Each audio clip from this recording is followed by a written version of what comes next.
Otis T. Carr was a controversial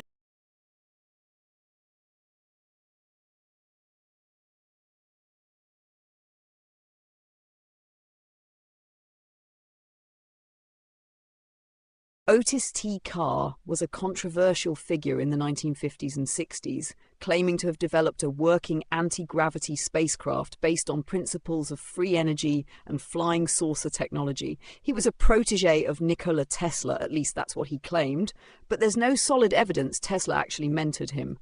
Carr designed the OTC-X1, a supposed saucer-shaped craft that could allegedly travel through space using counter-rotational electromagnetic fields. His bold claims attracted investors, but things fell apart when he failed to produce a working prototype. In 1960, he was convicted of fraud and sent to prison for selling stock in his company under false pretenses. His story has since become a mix of conspiracy theory, UFO lore, and free energy mythos. Some still believe he was silenced for discovering revolutionary technology, while skeptics see him as just another snake oil salesman.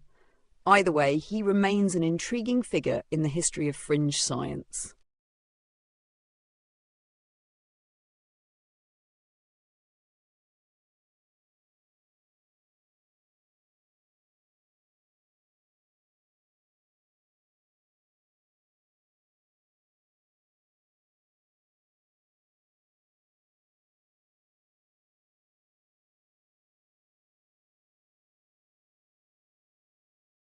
Otis T. Carr claimed the OTC-X1 operated using a revolutionary propulsion system based on anti-gravity and free energy principles.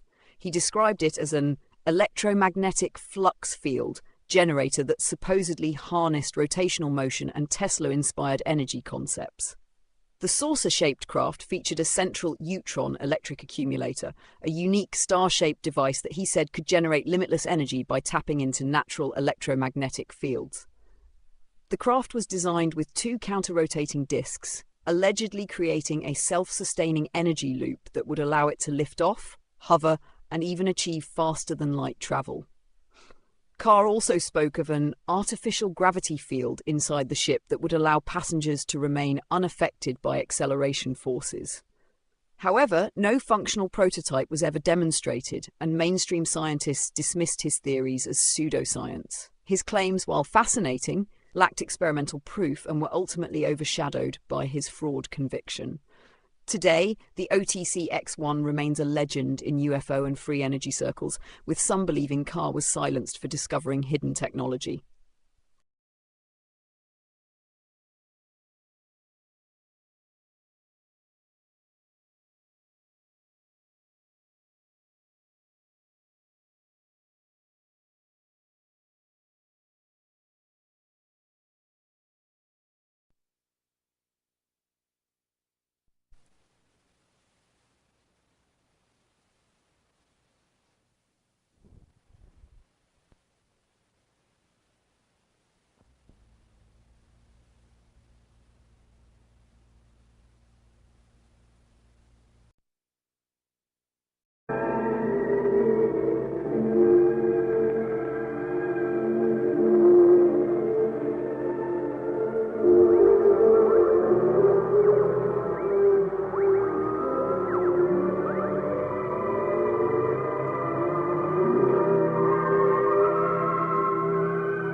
According to the schedule here, the delivered price payable in full on delivery with no prior commitment required and including all tooling and other overhead is $20 million.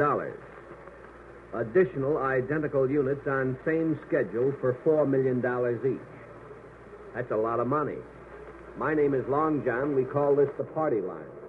We're around from midnight to 5:30, 6 mornings during the week, Monday mornings, we get started about 1. We continue through till 5:30. That means we're around for 37 and a half hours a week. Now, I imagine you're wondering what I'm talking about for $20 million. Well, I've had a few sponsors. We've sold a few things. But I don't have OTC Enterprises Incorporated of Baltimore, Maryland as sponsors. But they do have something to sell. Namely, a circular foil spacecraft that is available for $20 million. We've talked about flying saucers on the program many times. And, of course, we've talked with people who claim that they've been to other planets, such as Venus, Mars. We've even had a man on the program that claims that he was on the moon during groundbreaking ceremonies, the day that they started to drill the hole, from the dark side to the light side of the moon. We've talked about flying, and we've had a lot of, shall we say, interesting offbeat people. But tonight, it appears to me that we have two very, very solid citizens who represent OTC Enterprises, and according to all of the brochures, all of the booklets, everything that we have in front of us, and believe me, we got a stack of material in front of us, plus miniature working models. Well, with all of this material, I'm led to believe that evidently these men believe that there's something to flying saucers. And the men that I'm referring to, Otis T. Carr, President, and Norman Evans Colton, Director of Sales Engineering. These gentlemen are associated with OTC Enterprises. And we'll be talking with them tonight about the possibility of making a craft that can go to Venus, that can go to the moon, that can go to Mars. The cost, $20 million, and after we have the first one, well, the rest of them won't cost too much. They'll be about $4 million each. We have with us this morning Ben Iskowitz, the cybernetician, and Mel Shaloney, advertising executive. And we'll be doing a lot of talking this morning with a lot of people, and I hope that you might call some of your friends and neighbors and tell them that if they're interested in flying saucers, this is one night that they should be with us. Mr. Carr, some time ago, one of our listeners sent me a brochure that was published by OTC Enterprises. It's a very beautiful brochure. It's certainly a very inspiring one.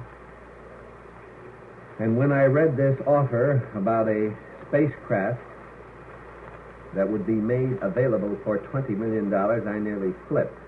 And I mentioned it on the air. And evidently somebody contacted your Director of Sales Engineering, Mr. Colton, and he contacted us, and that's why you're here this morning. Before we talk about the particular spacecraft that you intend to manufacture, I would like to ask you a couple of questions. One, do you believe in the possibility of flying saucers coming to this planet, the planet Earth, from other planets? We believe that there are unidentified electrified objects in the air. We have seen 3 on 3 separate occasions. When you say you've seen 3, Mr. Carr, did you see them in the air? Were they hovering above a particular place? They were going at great velocity, and they were definitely electrified because we had been working on the same principle for many years, and we recognized what we saw.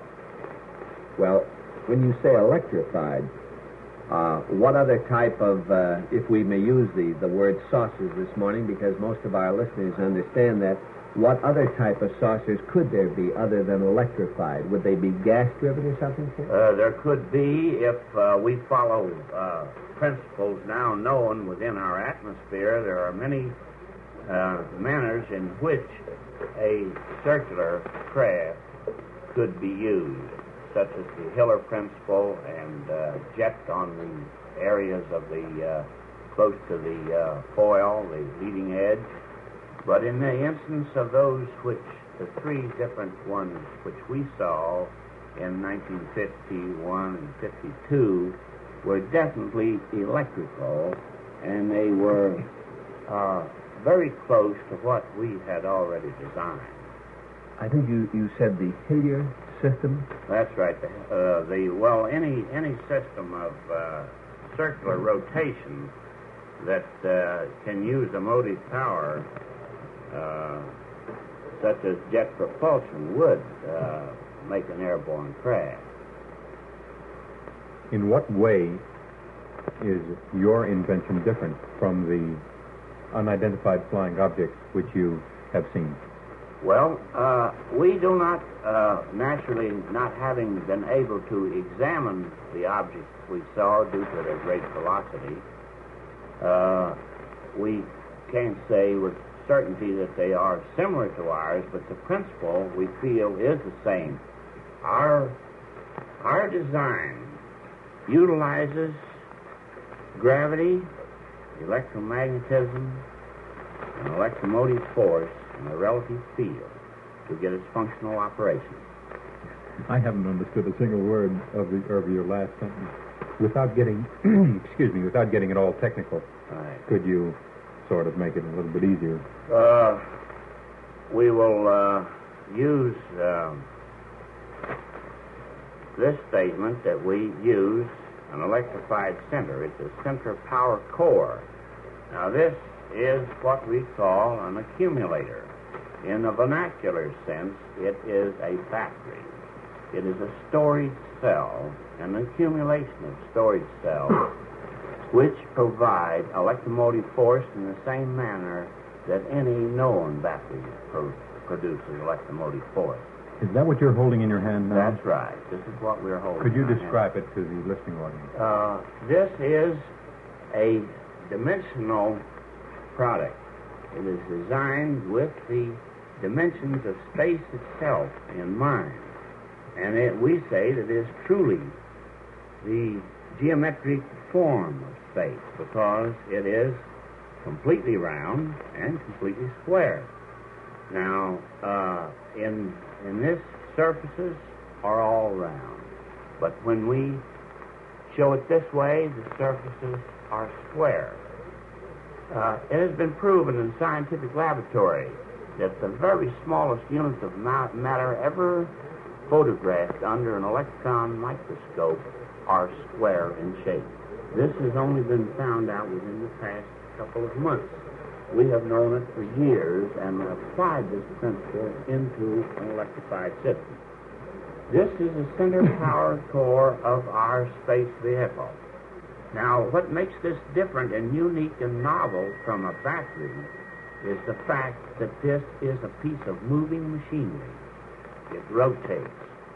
Our average storage battery is an inanimate object set in an inertial spot, and then the electromotive force is conducted by wires from this battery to animate some object. Well, let me interrupt a moment, and Right. I'll try to describe it further. Could you Right. hand that to me, please? Yes, indeed. Well, it looks like two ice cream cones put together at the scoop end, but the angle is a lot wider than that of the ice cream cone.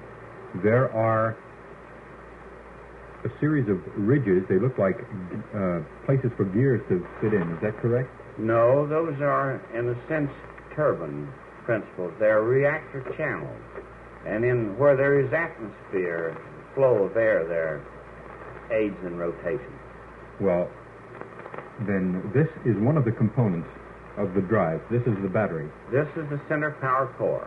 This generates electricity? This is right. This is a storage cell for electrical energy. In operation, it generates electricity. At the same time, it puts out electromotive force. This is the central power system for our spacecraft. I just noticed that it opened up, and it appears to be hollowed out on the inside. That is right. Much, I would say, well, it's circular. The inside, when the two parts are put one on top of the other, and they fit in with two pegs, the cavity inside is circular. Is there any It's a specific sphere. purpose for that? It is a sphere, yes. And each unit is a hemisphere. We call the center of this is the largest dimension, the equator, and of course it expands or contracts and expands to a point on each side. It's the union of two fresco conical sections. That is what it is. Two right-angle sections.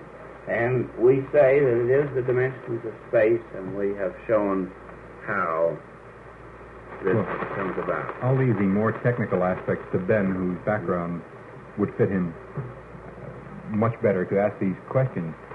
You're good to me. I'm always good to you, Ben. I do see appearing in a Utica, New York newspaper dated Tuesday morning, October the 29th, 1957, an AP dispatch, a lengthy one, and there is one paragraph that says that you sent copies of your brochure.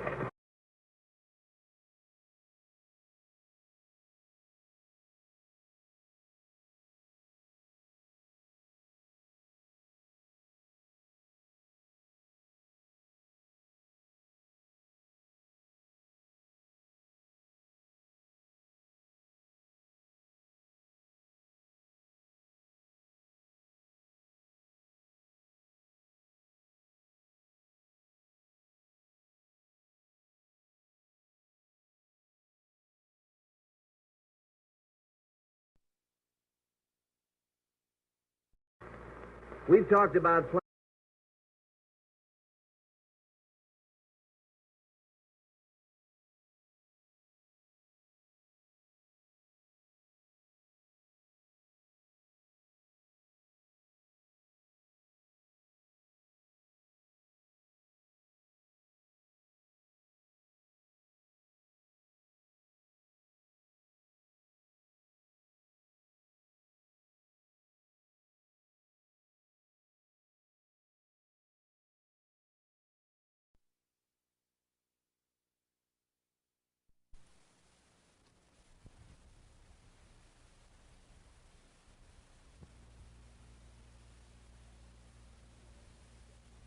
One addressed to Ben Isquith, the l'enfant terrible from Siberia. Word zero comes from Italian Zephyrium or Zephyro. Leonard of Pisa wrote a book on Arabic about a Large. According to Adamski, there were, in this field is here, it really didn't call for an answer. Right. Other Pleasure talking with many of the people. This knowledge. And there is one paragraph that says that you sent copies of your brochure.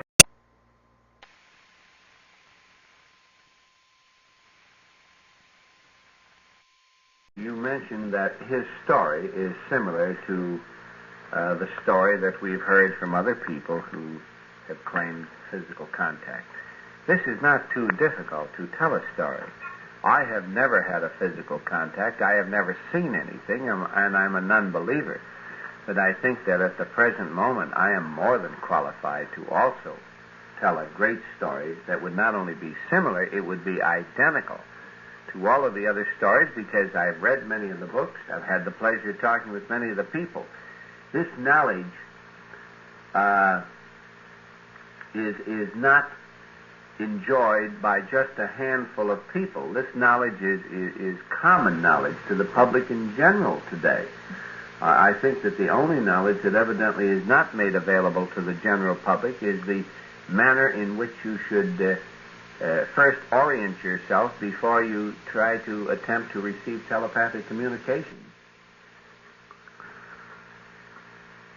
No comment? Perfectly all right, sir. No, it really didn't call for an answer. Right. You're welcome to. But I would add a comment to this, that in trying to prove something in the saucer field is a pretty difficult thing, but to my satisfaction, I feel that Howard has had contacts, and I'll drop it at that. Fine. Thank you. Jim Mosley? Well, John, this brings me up to one of my favorite subjects, and that is George Adamski. I'd like to ask Art how he feels about that particular contact case. What is your opinion on Mr. Adamski? Well, I would say that I feel that Adamski's works are quite authentic. I know his first book and his first sighting was observed by other people, and there was other information that seemed to hold true, that perhaps there was a picture taken of this. Now, I haven't seen this picture taken from an aircraft of his first contact, but there perhaps is one that may show up in time. Wait, I'm sorry. It went a little bit fast for me. Let's start over. You said you read the first Adamski book. Yes. Mm-hmm. Now you say that there's a picture that may be available? Well, let's put it this way. Van Tassel made this statement, and again, it is hearsay because it comes through different people, but practically everything in this field is hearsay. Yes. But I say that it may come out sometime. Van Tassel claims to have talked with an Air Force man who claimed to have seen a 2-hour movie of the first Adamski contact on a desert. This man saw a 2-hour movie? Right. I'm quoting Van Tassel. He has made this statement in public, and so may I ask, who is supposed to have made this picture? I'm not asking for the exact name. In other words, some branch of our government, or did the Venusians have some equipment with them and in turn eventually developed the film and turned it over to somebody? According to Adamski, there was an aeroplane or aeroplanes circling around the area during this contact. Not saucers, airplanes. No, airplanes. Yes. And then, in tying the thing together, there was no definite statement made, but that a movie was seen of this contact. Now, that may come out in time, and I can go no further because I don't want you to go any further, but you're certainly going to have to answer this question. I am quoting somebody else. Right. Why is this being held back? Well, you will have to ask the people who hold it back. I will tell you of an incident that happened in Washington, D.C. in relation to this. All right. We went to Washington, D.C. to the Office of Public Information to find out what we could find about flying saucers. We met a young gentleman in the office. There were 3 gentlemen in the office, back office, and 1 gentleman in the front office, and the secretary. And they looked at us as though a few fellows with some loose marbles had come in, because we were looking for flying saucer information from the or the Office of Public Information. So we asked, being as they were the Office of Public Information, to show us how they evaluated this, being as they stated there was nothing to this flying saucer talk. And they showed us an old blue book, which has been mentioned many times, and said that this was the information on it, and asked us if we wanted to look at it. Well, we knew what it was because we had seen where this had been talked of or discussed before, and it was only up to 1948, and this was in 1954 when we were there. And we asked them if they had no later information than that, and they said no, that all the people who had written books on this subject were merely doing it for the money that was in writing books and selling books, and so that there was no further information on this. So Mr. Van Tassel told of an incident of where he had seen a B-36 bomber flying and a craft, circular craft, of approximately the same diameter as the B-36 was in wingspan, and this was followed by an F-86 jet. And he had sent a report to the Air Force, as requested on their forms, on this sighting. And also another man who observed the same thing at a distance of about 8 miles sent in his report. So we asked the Office of Public Information to dig out this report, and we as good citizens would stay another day in Washington, D.C., and help this office evaluate the information of his sighting, because they stated that there was no information since 1948. So the Mr. Stevenson, yes, Mr. Stephenson, Stephenson, called the Wright-Patterson Field in Dayton, Ohio, and asked a Colonel Garrett to send him this certain information or this certain form that Mr. Van Tassel had sent in, that we wish to evaluate it in Washington in the Office of Public Information. And he asked us to come back the next day, and we would go into it. So we, instead of going back the next day, we telephoned to see if he had the report, and he said no, he was sorry that he was informed that this report had already been evaluated, and it was decided that it was merely a reflection off the B-36. This object was about 1,000 feet away from the craft, so it was a pretty good reflection, but the Office of Public Information did not have the information, so when you wonder where any movie might be, well, I don't know exactly where it might be, but you'd have just about as hard a time getting that, perhaps, at this time as you would one little report. Are you implying that if there is a movie that it's in the hands of our government then? If there is. Is that what you're implying? Yes, I am implying that there are perhaps several movies, and they are not available. Bill Kent? Just a moment ago, Mr. Hale, you mentioned that you felt that the sightings in New Jersey of Howard Mencher were correct, and one of the things, in your opinion, one of the things that you agreed with him was his report of the emanation of energy. I wanted to ask you, Mr. Hale, how does energy emanate? Well, if you take a simple magnet and observe the effect of the field, you see an emanation of energy in a magnetic field. Well, then, in these pictures on flying saucers, you see a definite pattern of a similar type, but it is in the light form rather than in visible form as you see it on a magnet, but it has a very similar pattern. You have to realize, Mr. Aho, that magnetism is recognized by science as a static force. A static force cannot be utilized to power anything without energy applied. In other words, it can only be used as a conversion factor.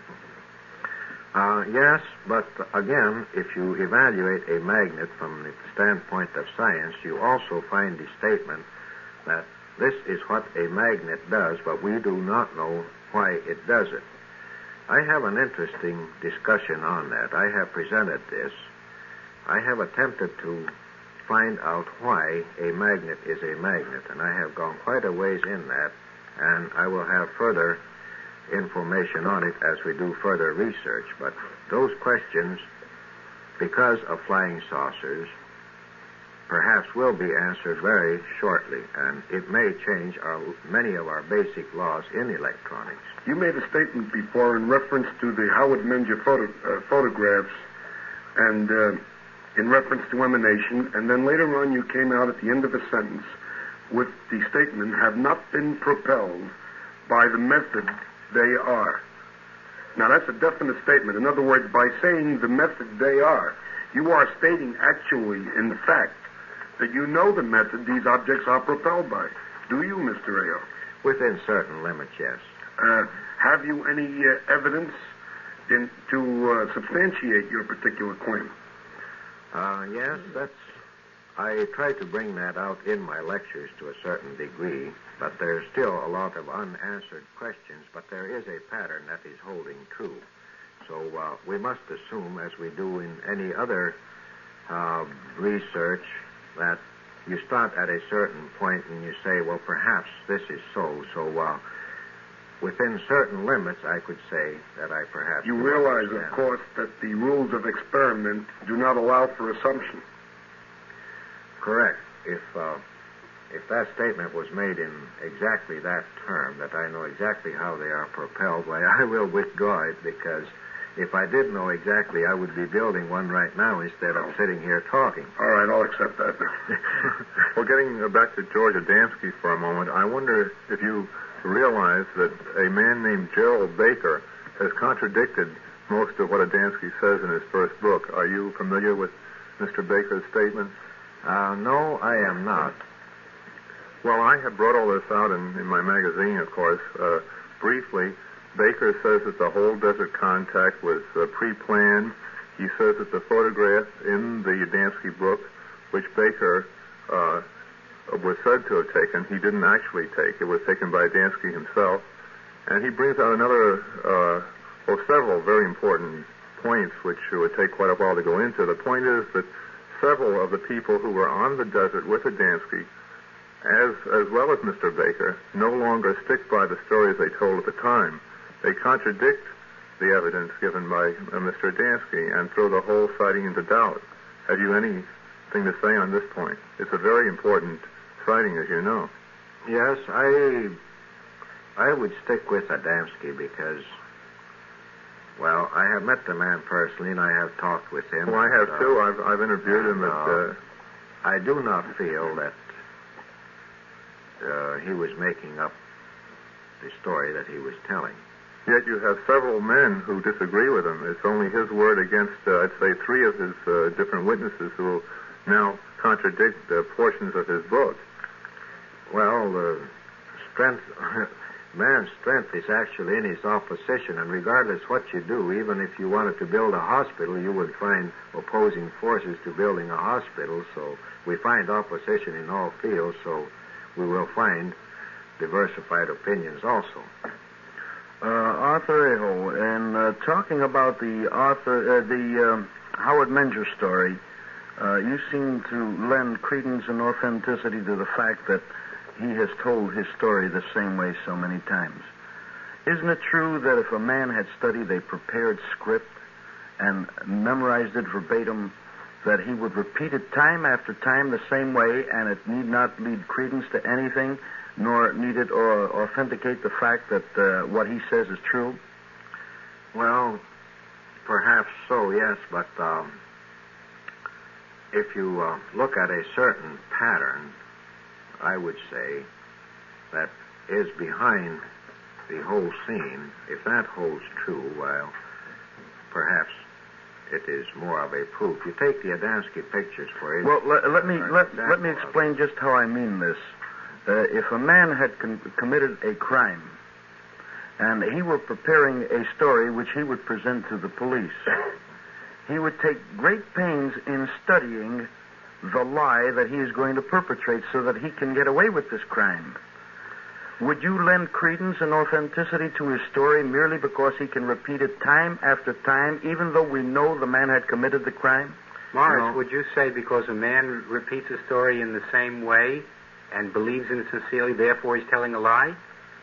No, what I'm trying to drive at is this, that a man who will give a pat story the same way as has been reported by Arthur Aho, that a man who prepares a story the same way verbatim does not lend authenticity to his statement merely because he can repeat the same words over and over and over. Mr. Aho, did you say verbatim? No, I did not. A certain pattern. The basic story. The basic story is the same. Right. Mr. Aho, have you ever seen a saucer which had landed? No, I have not. You said earlier that the atmosphere of the area around a saucer which you had seen appeared to be the same as the atmosphere of a planet. Have you ever been on another planet? Or did you get your information from people who claim they have seen this particular thing? No, we observe a planet. Take Venus, for instance. We have not seen the planet itself. We see a condition around When the you planet. say we, Arthur, who do you mean by we? Well, I say we have an accumulated source of information which is in the books put in by our astronomers who make a... Well, then let me state my question again. Have you ever been to another planet? Well, not to my knowledge, I haven't. No. If I recall correctly, you said you did not have a telescope. No. Have you ever seen another planet? I have seen other... Yes, I have seen planets with the naked eye, yes. With the naked eye. Then you have thousands upon thousands of different items and things and conditions that may distort your vision before you actually see this planet. Is that correct? That is absolutely correct. Right. Now, this is another question, and I want to take you back to this cave with Van Tassel. When he was holding this, and I use the term advisedly, when he was holding this seance, supposedly for receiving these messages, you said you were there at one of these times? Yes, I was. Were you also trying to receive a message? No, I was an observer. Well, I've observed seances where people said that they were going to receive a message, and I've tried hard through concentration, merely through curiosity, because if this is possible for one human being, why isn't it possible for another? And I tried concentration. Didn't you feel the same urge while you were there? Well, perhaps we all feel urges of different kinds that we never fulfill, so that has no bearing. Now, getting back to what you said about the people who are trained for telepathic messages, you said that there was a danger or a possibility of people cracking up? Not in telepathy, no. I meant in experimenting into, you might say, psychic research? Psychic research, rather than telepathy. Is it possible that these people who cracked up were close to the breaking point to start with, and that's why had hallucinations? Well, that's a matter of opinion. I wouldn't go into that too deep, because it could be a result or it could be a cause. It's rather a broad field because a lot of them have run into it. Yes, Bill. Sergeant Paley, you have asked Mr. Aho, I'm repeating, about mirages, heat waves, highly hypnosis. May I ask one question, Bill? Yes. Will you save this outline for me? Go ahead. I should tell the sergeant the story at this time. This is very comical, and it fits in with his attitude on flying saucers. And it goes about like this. I have a good friend by the name of John right next to my home. He's a businessman. And because he was a good friend of mine, I gave him some flying saucer literature to read, thinking that he might like it. Well, he took it as a big joke. He said that was really funny. So he looked it over all right, but his approach from then on was whenever he saw me in the vicinity, and especially if several people were around, why, he would say, "Hey, Art, how's the flying saucers? See any lately?" And naturally we'd joke back and forth because I didn't take it too serious what he said, and he was really joking. This went on for about 4 or 5 months, and I was embarrassed several times because, after all, these other people were not familiar what I had been doing in the field and so on. But one day, going by there, he called me over, and again he had several people around him. He says, "Hey, Art," he says, "come here." He says, "But before I say anything, I'm going to take back every word I ever said about flying saucers." He said, "Well, I was flying to Reno with 4 men, and we were all sober, too. It was 3 o'clock in the morning, and we saw something that did not belong in the air." And he has a lot of flying time himself, as did all the other 4 people who were in the airplane with him. They said, "We saw an object that was green in color, a pale green, come in from our left side. It looked bigger than the moon would if we were observing the moon, much bigger than that. And it went across our path in front of our airplane at a fairly, it seemed like about a quarter of a mile distant. And then, all of a sudden, it went out. The green light just disappeared, and all that was left were 3 small spots. And he said, from all appearances, it looked like he was looking into the portholes of some kind of a vehicle. He says, I don't know what I saw, he says, but I know that it was unusual. So we called the tower in Reno, which is a traffic control tower, and asked them, or told them what we had seen, and the tower attendant reported back that this same thing or similar thing had been seen in the area several times that week. I think he said 4 times.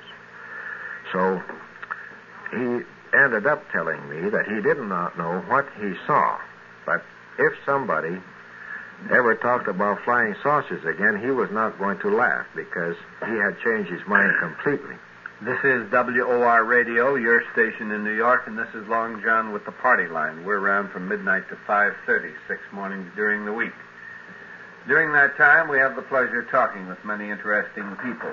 I've indicated before, you've talked about kaleidoscopic spots, static electricity, spots before eyes, mirages, heat waves, all sorts of directions.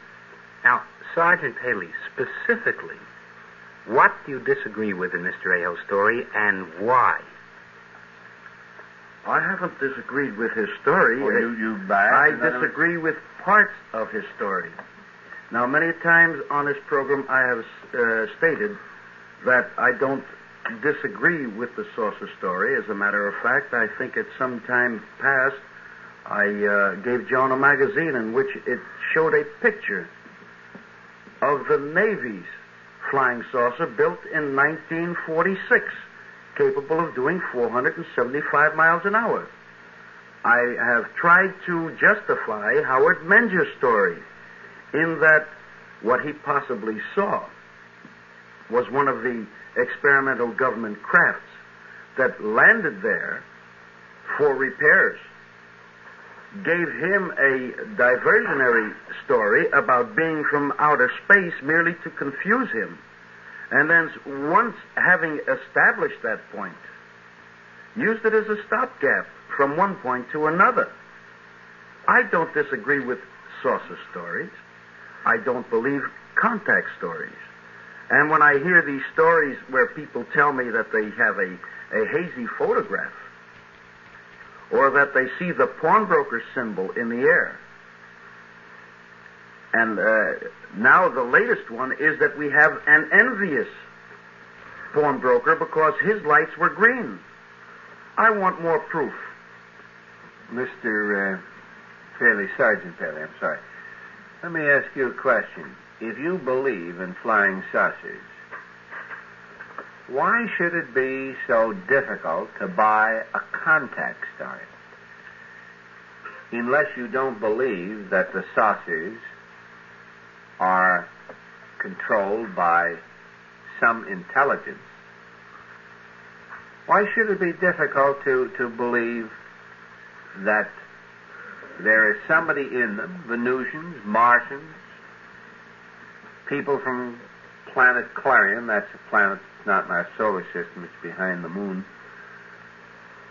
Why should it be so difficult to believe that some people have been contacted by the occupants of these UFOs? That is, if you believe in flying saucers.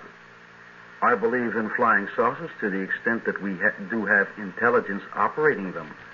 This intelligence is the U.S. military, in my opinion. Oh, I see. And not from outer space. Mm-hmm. All right, fine.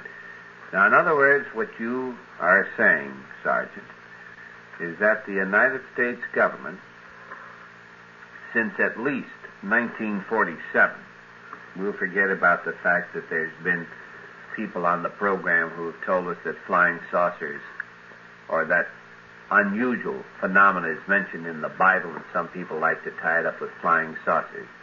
But you will admit that since 1947, there's been a lot of action. Kenneth Arnold was the first one to cite something unusual, and he called it a flying saucer. He coined the term. So for the past 10 years, the government has been flying these things around, and they haven't told anybody on this planet about it. And you are saying that the newspapers, magazines, and news publications, and broadcasters would keep this a secret. No one would slip up and divulge the information.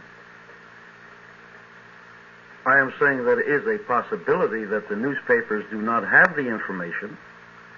It could be very classified. Mm-hmm. And that's why the story, the illusion of being from outer space, was developed in the Howard Menger story. Well, I believe that... What was about Howard Menger's story?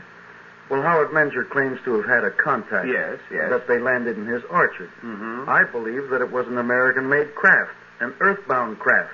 Oh, but then you believe that... Oh, this is a very interesting, very, very interesting point that you make. You now, Sergeant Paley, tell us that you believe that Howard Menger did have an experience as related. Oh, I clarify that by saying if he had a contact, it is a possibility. It is one of these earth-made craft. All right, fine. Let's accept that. And you feel that they have misled him so that they wouldn't have to divulge the source of this craft that landed in his apple orchard by telling him, the occupants told him, that they were Venusians or Martians. That's a possibility.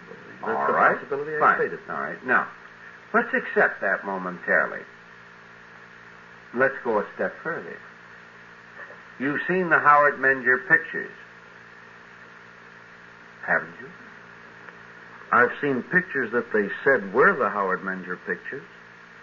Well, don't you at least have confidence in me when I showed you the things that they are pictures that Howard Menger presented to me? I have confidence in you, John. I do not have confidence in the pictures. Well, in other words, you're answering the question before I answered it. I mean, before I asked it, you're answering it. So, in other words, what you're saying now is that the pictures are phonies. So if the pictures are phonies, evidently the entire story is phony. And if the entire story is phony, then evidently no one is having a physical contact. And if no one's having a physical contact, evidently there are no such thing as saucers made by our government or any other planet. Oh, no. I gave you the magazine in which the United States saucer was pictured. Wasn't this something that was on the draftsman's table? No, this was flying 475 miles per hour. That saucer. Was it saucer-shaped? Yes. That was back in 1946. That's very interesting. France also had one at the same time. During that era, one of the Norwegian countries, I'm not sure just which it was, had an inventor who developed a four-seater, supposedly to be put on the American production line for the family. Morris, excuse me, one of the Scandinavian countries, you mean? Scandinavian.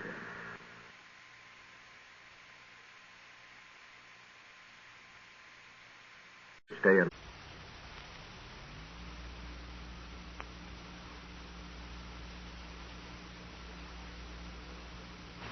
This is Long John with the party line. We're around from midnight to 5:30 6 mornings during the week. During that time, we have the pleasure of talking with many interesting people, and of course on Mondays we get started about 1 and we continue right through till 5:30. 37 and a half hours a week talking with interesting people. I think some of you people remember that the other night I mentioned on the program that we would be talking tonight to a gentleman who gave a lecture at the New York Center. And I'm referring to Arthur C. Clarke.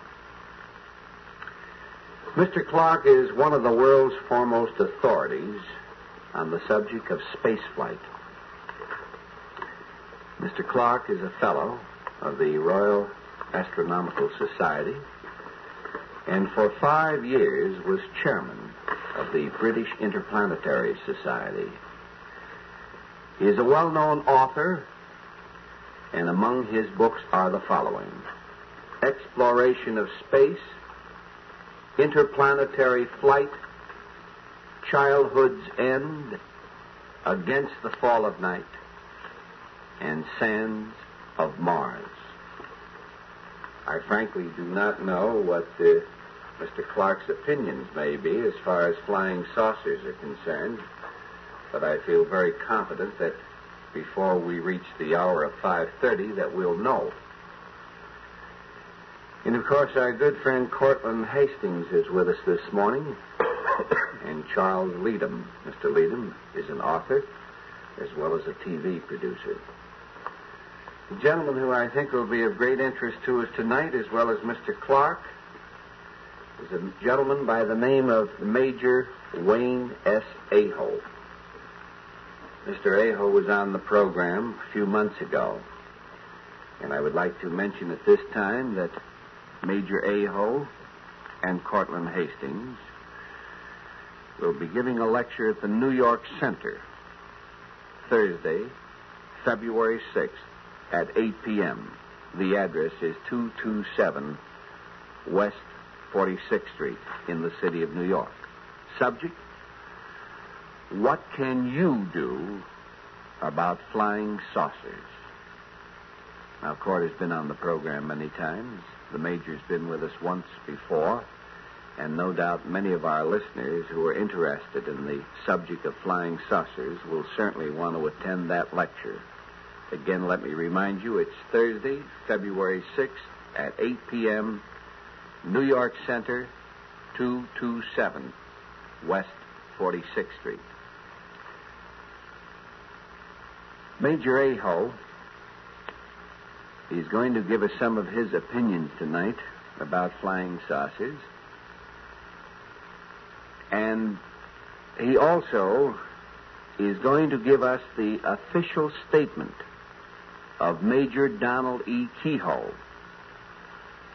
I understand that in this statement, which will be read to us, we will learn, possibly for the first time, what actually happened on the night of the telecast of the Armstrong Circle Theater, January 22nd, over CBS. Later, I've been told, Major Aho will also tell us of newspaper and radio reports of sightings of flying saucers being seen overhead by audiences of Dr. George Hunt Williamson as they left the lecture halls in the various cities on the West Coast, during which one reporter not only witnessed it, but also took photos. And we have a lot of other interesting material for you this morning. Major Aho, since that Armstrong Circle Theater telecast, there's been a lot of stories going around about what happened. I don't want to know the facts at the moment, but I was just wondering, do you think when a person claims that they've seen a flying saucer, that they should be put into a mental hospital? Well, John, I don't believe they should. If that is the case, why, there'd be thousands of our people in the world right today in mental institutions who have had these sightings all over the world. And if we went so far as putting the people that had these sightings, had these experiences in the hospital, and we'd no doubt have to hospitalize the witnesses also, because there are a number of witnesses in many of these reported sightings.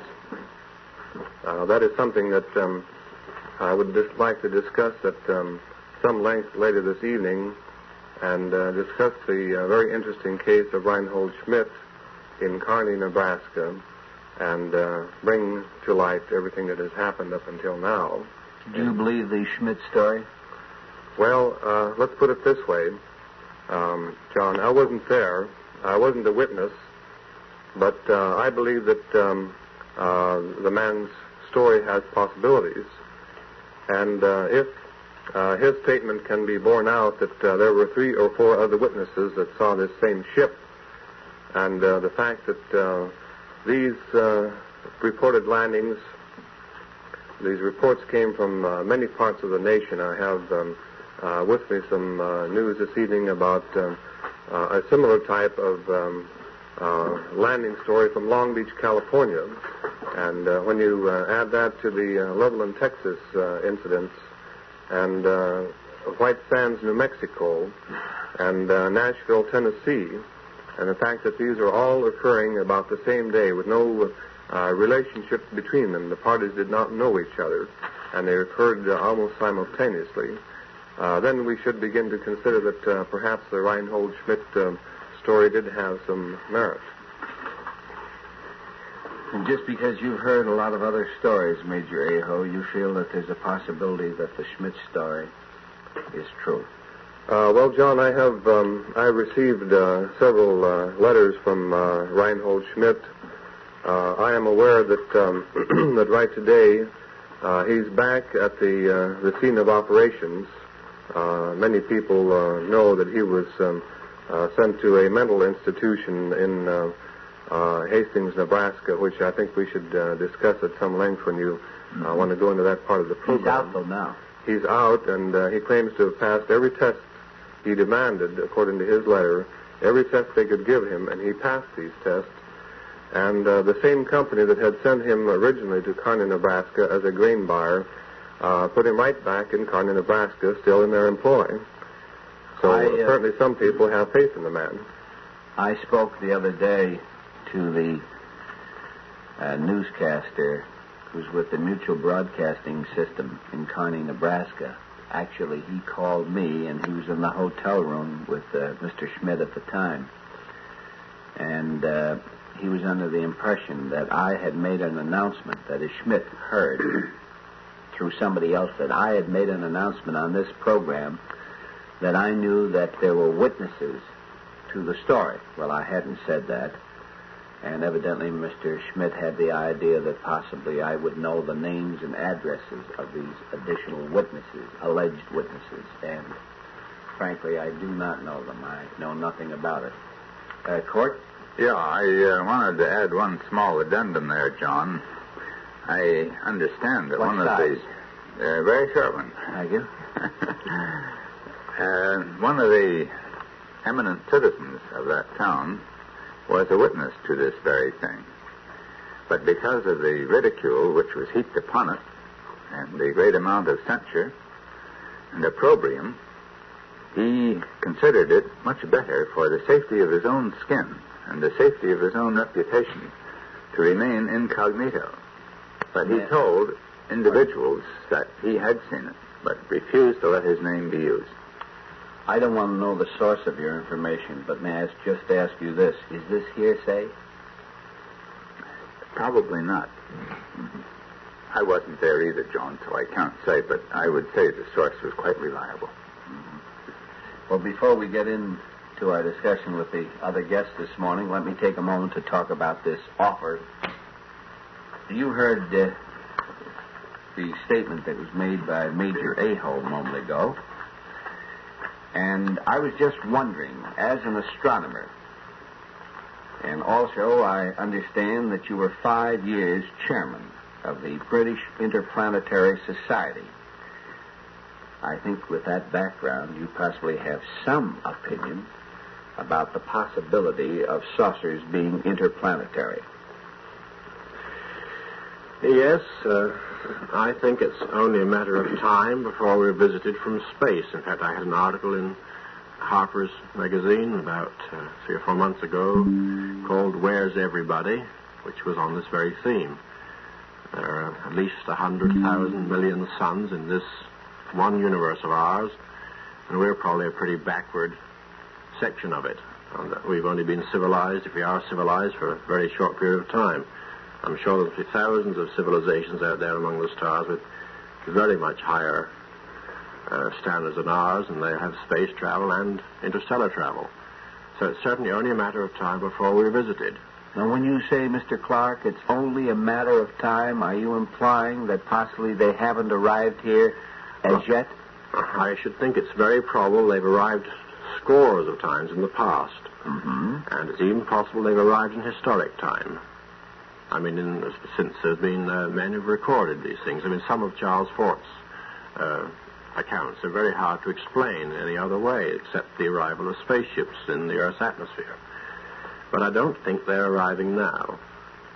You don't think they're arriving now? When No. you say that, do you mean today? Well, I mean, I don't think they've arrived. Or during the last 6 months? In the last, during the century, say. During the century. You don't feel that any saucers or UFOs have arrived here from other planets?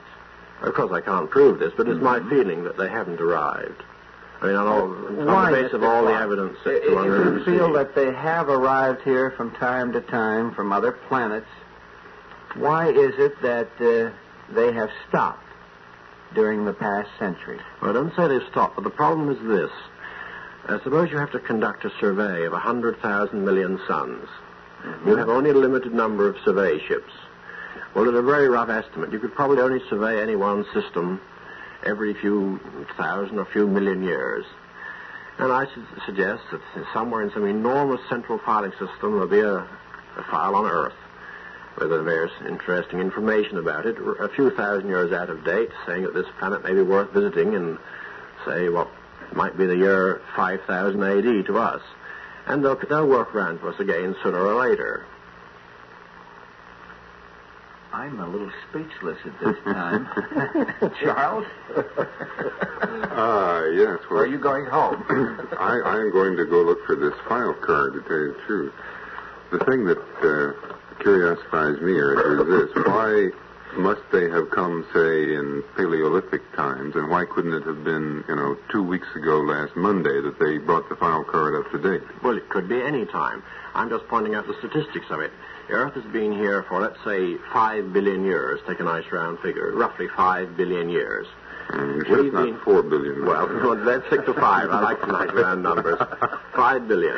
We've been here, let's say, as a roughly civilized race for perhaps 5,000 years.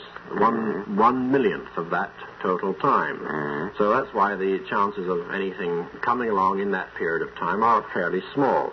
Now, as to why I don't think there are any visitors from space as of now, if somebody tells me they have seen a unicorn in Central Park, I say, very interesting. You may be right. If there really is a unicorn in Central Park, there will be no doubt whatsoever about the matter in a very short period of time. Similarly, if there really are spaceships hovering around this Earth, that is the sort of thing which will be settled as unequivocally as the existence of unicorns in Central Park in a very short period of time. They'll be tracked, photographed, observed in every possible way. Well, Arthur, I personally do not buy the flying saucer thing, but I think there's an angle of motivation here. The unicorn in Central Park, I doubt would much care whether or not he was established. But if our file keepers from Planet X want to do an anonymous survey, why then they might, very well keep out of the way most of the time, but they might slip a few times, and a few gentlemen might see them. Yes, but if they slipped at all, there wouldn't be much doubt about that. That's not the sort of thing that you can keep quiet. I mean, it's like the girl who said that her baby was a very small one. I mean, this is an all-or-nothing operation. True enough. That I cannot fight. Arthur Clarke, on this program, I've had the pleasure and the opportunity of talking with a lot of people, and I would say I've spoken to at least 8 or 10 people who claim that they have had physical contact with Venusians and Martians, and if I'm not mistaken, 2 or possibly 3 of these people claim that they've been in saucers and they've visited other planets. How do you feel about those things, Mr. Clarke? Well, all these people who claim to have had physical contact and to have actually ridden in space vehicles, they fall into 3 categories. Some of them are fooling you. Some of them really believe it and are insane. Others are possibly hoaxed by other people. And there are somebody is fooling. Someone may have fooled. Someone of rather simple intelligence may have been fooled by some unscrupulous friends who could possibly have kidded them into thinking they had met someone from a flying saucer. I'm sure that has happened occasionally. Well, I'd be interested to meet the man who could bring down this, 60-foot pulsating object through the sky to fool some of these people. Well, this is the guy I want to get in contact with. Well, I'm not discussing any particular case. I'm just generalizing. Cortlandt? I take it that Mr. Clark feels it's an impossibility for somebody to have a physical contact. Is that right, Mr. Clark? It's a possibility. It'll happen sooner or later. The point is, when it happens, there'll be no doubt about it. Well, why do you say that? Because this sort of thing does not happen in out-of-the-way places to obscure people. Well, if you say it's never happened before, how can you make a statement that it won't happen in out-of-the-way places? Because it'll happen, if it does happen even in an out-of-the-way place, that place will not remain out of the way very long. Well, what would bring it in out of the way? Pardon? What would bring it in out of the way? Well, listen, let's speak. Suppose that there is someone, say a reconnaissance group, surveying this planet, which, as I said, is quite possible, and I think ultimately is a certainty. Well, now, what will their procedure? If they're anthropologists, they'll make contact with people, and they'll work up from that. But the sort of reports we've had so far are so unconvincing and so trivial, and they're so contradictory. I don't see how you can possibly take any basis of seriousness in them. Mr. Clark, I'm interested in the statement that you just made, that you feel that the flying saucers would not contact an obscure person. Is that right, sir? Oh, no. They wouldn't. For instance, all the reports I've said, well, most of the people who have claimed to have made contact with flying saucers, the fact that they're obscure has nothing to do with it. But they're, let's say, also peculiar, many of them. And I don't think you can deny that. Now, I'm not going to give any names, but I think you can fill in the blanks quite easily yourselves. Well, no, I'd like to get back to, didn't you use the word obscure? I did use that word, and what I will amplify it. They might make contact first of all with, say, anybody they came up against. But you know that little famous cartoon, "Take Me to Your President." Mm-hmm. That's the sort of thing that will happen very soon after they have made contact with anybody. I'm interested in your thinking on this, Mr. Clark.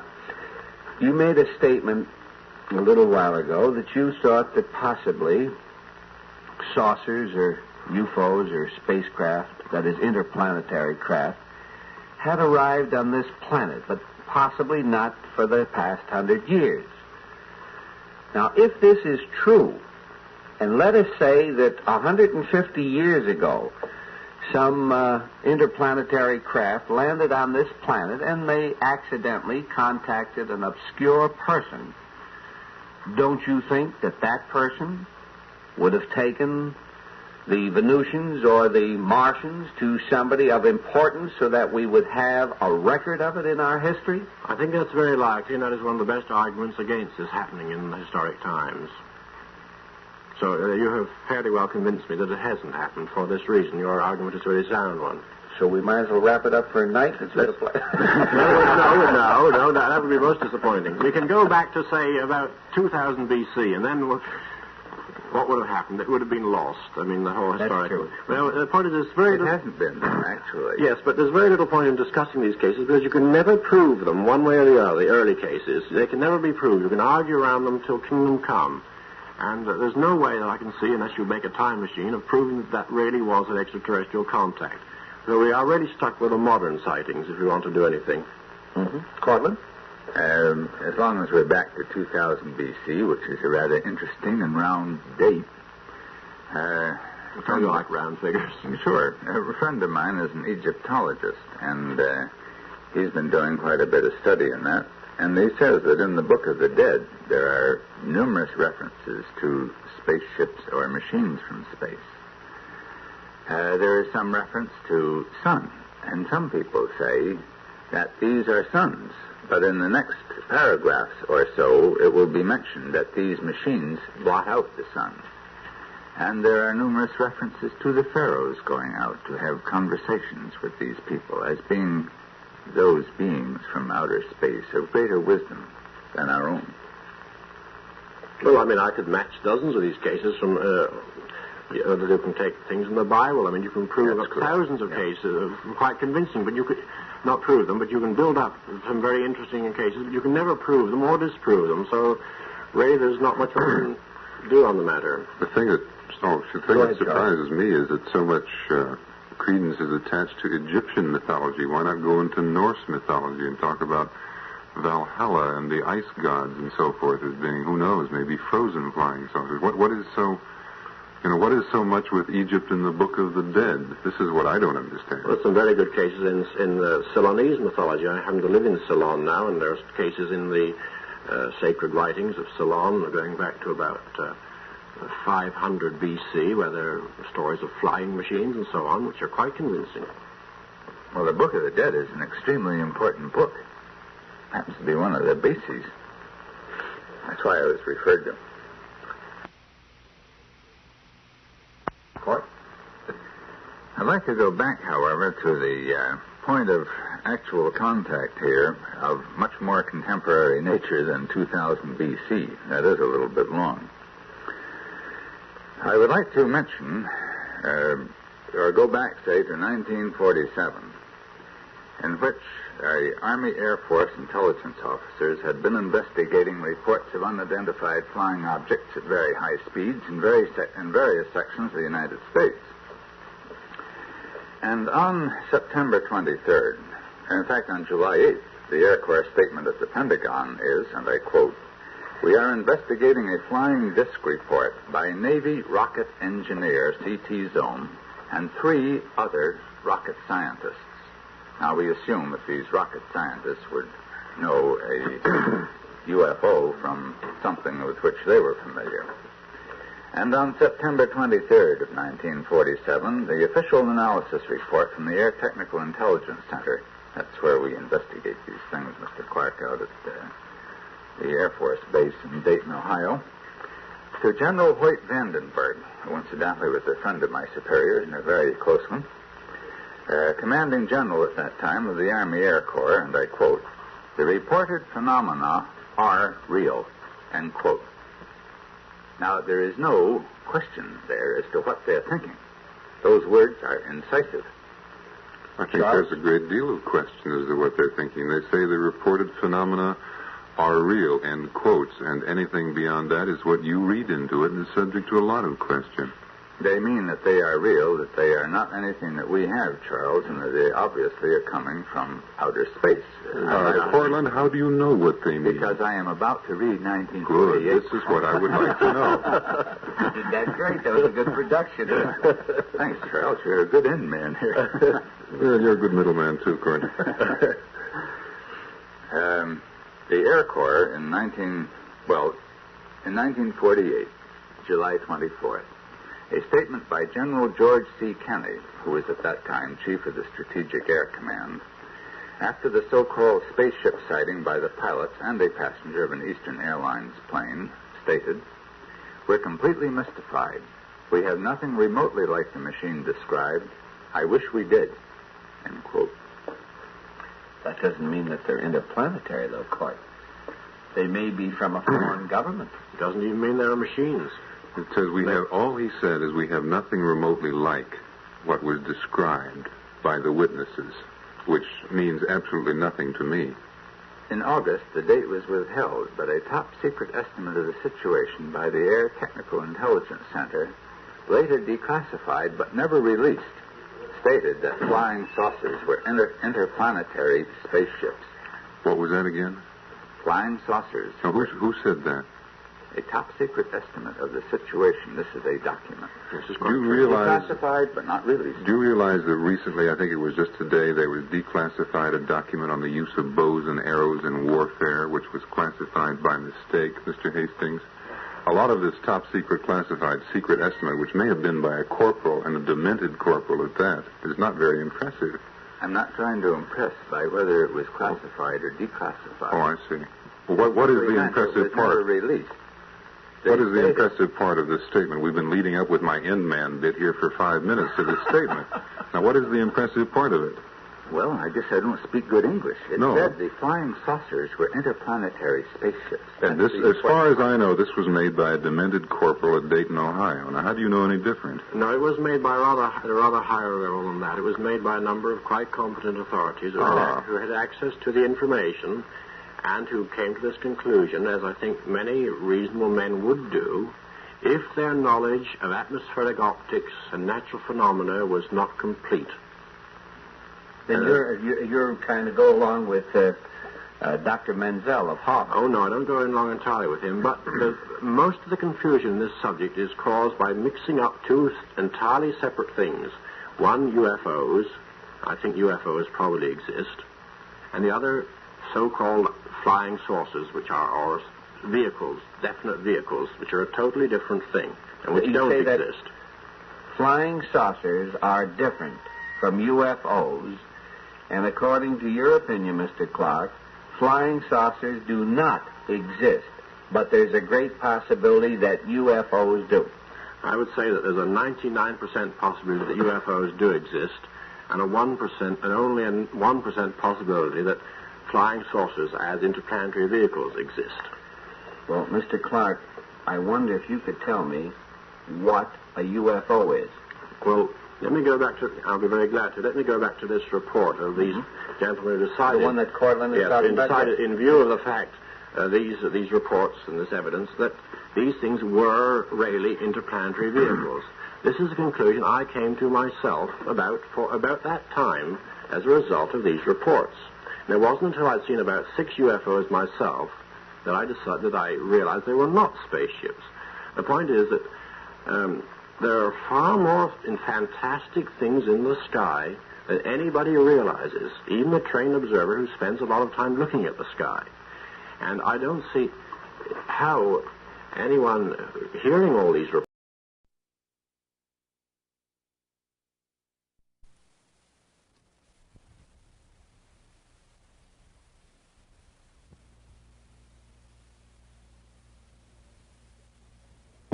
one addressed to Ben Isquith, the l'enfant terrible from Siberia. Word zero comes from Italian zephyrium or zephyro. Leonard of Pisa wrote a book on Arabic system of numbers in 1202 the year. His word zero came from the Arabic cipher, S-I-F-R, or cipher, which is a translation of the Hindu sanya, meaning empty or void. Reserve space for me if the Baltimore trip is serving mint juleps, otherwise in such a minus atmosphere could not add or subtract a zero. Love from your constant listener, Olga Spofford Maranzano. Here's the one that seems to be a slight beat. C.V. Bauer asks Carr, what about Kehoe's magnetic field theory of propulsion? Impossibility flies tonight with a vengeance. We wish you luck from the moon. King Bauer and C.V. Did you care to comment on that, Mr. Carr? No comment. All right, fine. Next one? The next one is Maxwell, the scientist, I assume, mathematically identified light wave with electromagnetic wave. First found them identical in velocity and property. Carr accepts the electromagnetic theory and denies fundamental light law. If light speed varies, does electromagnetic field vary? That's signed A. Osgood.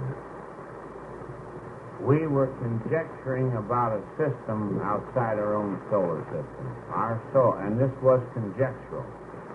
In our own solar system, our craft is built upon the measurements that we know, the velocity of light and electromagnetic waves.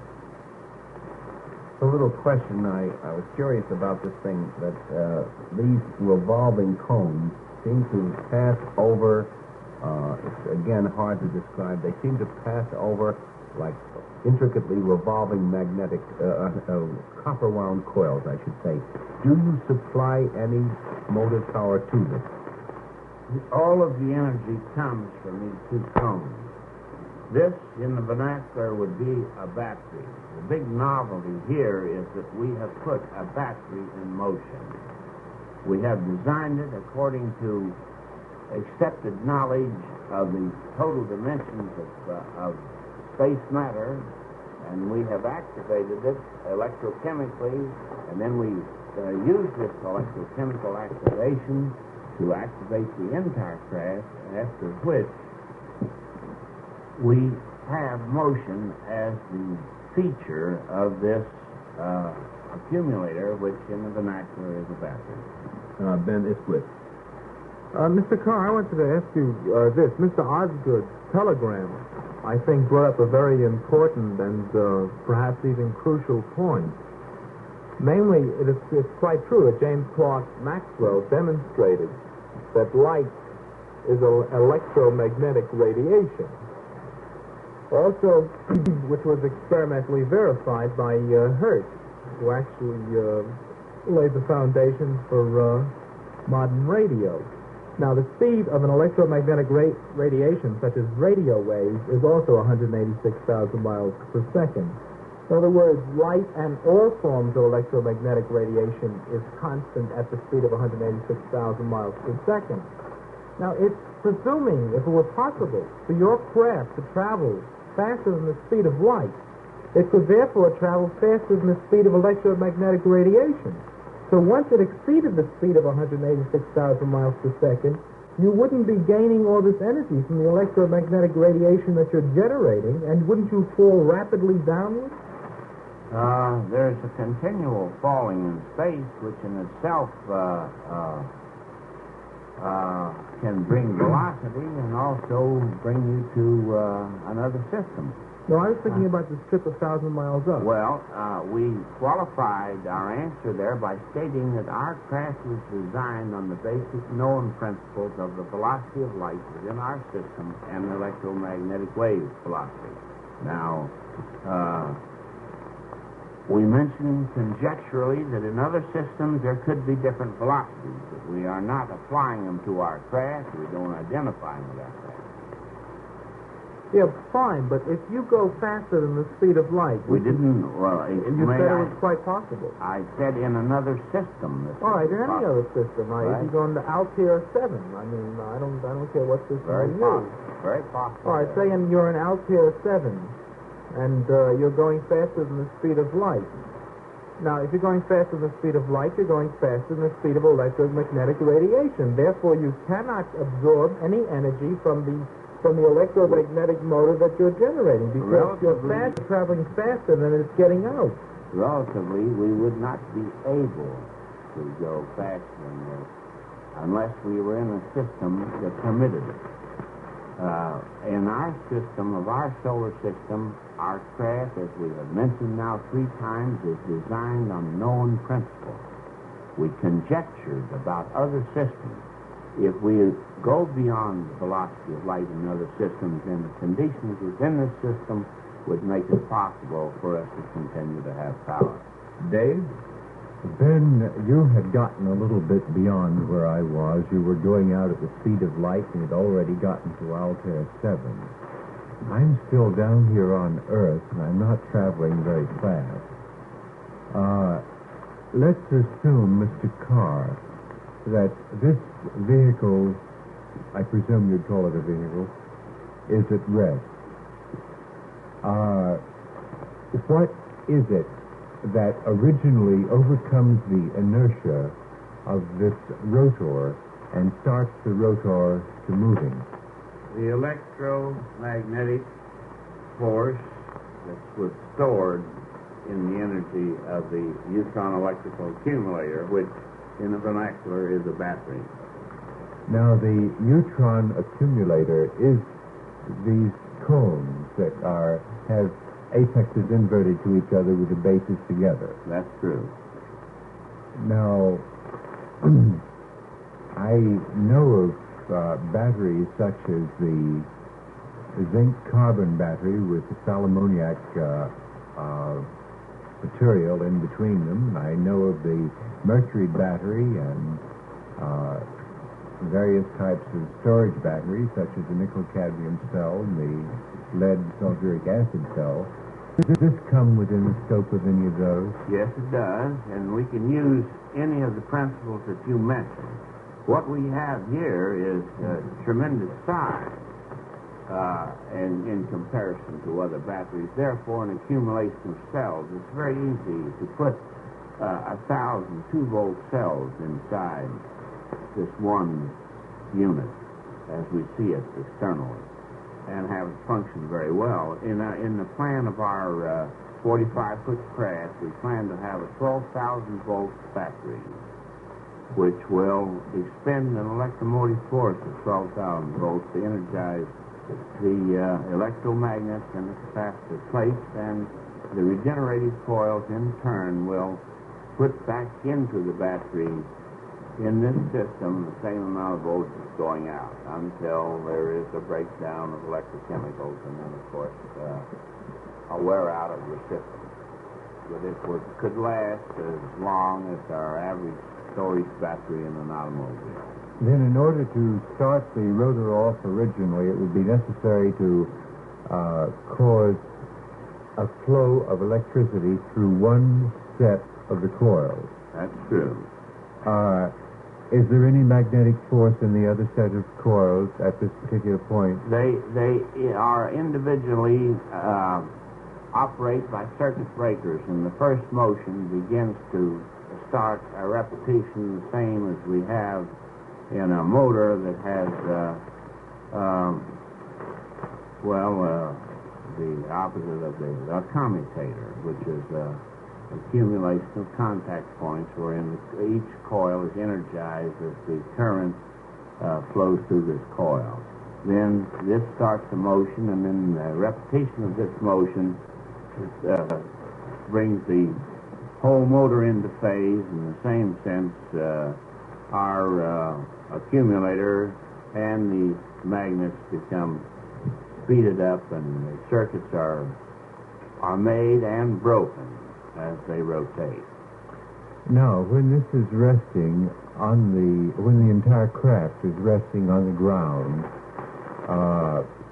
it seems to me that the outer portion would have a certain amount of resistance from friction provided by the supports resting on the ground, and that the rotor on the inside would be the only thing that would be able to turn. Is that correct? You're seeing here a model that has a stand that is not a part of the model. The operation is in the smaller model. As we see it here, the power system, there is nothing that is not a part of the unit itself. Now, in our design for a spacecraft, this is the power package. Then we have a cabin, and we have a landing apparatus as a part of it. Now, this can be retractable, the same as in our present flight system. Now, I have another thing that puzzles me a bit. There are a lot of things, actually, that puzzle me. But in this particular case, where the rotor, the inner rotor, starts rotating in one direction and the outer rotor starts rotating in the other direction, where are the people? The people are in the third compartment, and it doesn't rotate. How is it suspended? The design is rather simple, and it is incidentally for the saucer enthusiast, it's somewhat like what is known as the Adamski bell in general form, although our streamlining is much better. We have the cabin is the actual center of the craft, and the battery, this accumulator, is below the cabin, and then the electromagnets are the total outside part of the circular coil, this being the cabin here. Do you believe in the Adamski craft, Mr. Carr? Do you think that George had a real experience? We believe, after having studied the photographs, that it is a highly functional device. We know nothing about Mr. Adamski or his experiences. We do not know the authenticity, but we do know that such a craft, using our principle, could most assuredly become airborne. Mr. Carr, there is something that still puzzles me about this. If this cabin or bell in which the crew is housed is located on top of this motivating mechanism, what keeps it from rotating in one direction or the other?